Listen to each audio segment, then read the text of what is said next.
nyota zamani wa RS Berkane, the Orange Boys kutoka Berkane, Morocco. Yupo hapa, yuko nyuma ya mpira yeye pamoja na Libase Geye katika jaribio hili la free kick. Tuone mambo yatakuwaje. Wakati wa Steve Baka anatoa maelekezo na kocha wote benchi ya Likaliki. Moto na wakalibasa Geye na Keta sote chama Triple C. Nani anapiga bila shaka ni Mwamba Lusaka, mzee wa Locomotive Fund, mwita the brain of football. Mwamba Lusaka chama ananyunyiza ndani, kunacheza vizuri. Captain Beka ni mzuri sana katika mpira wa juu hii. Yanga anataka kujibu shambulizi.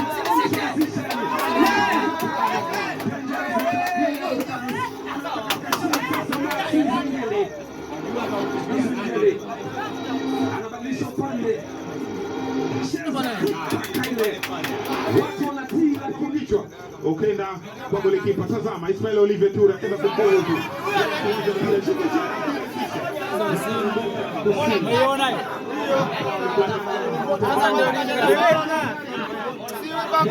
Bwana huyo. Bwana ndio kacheza faulo.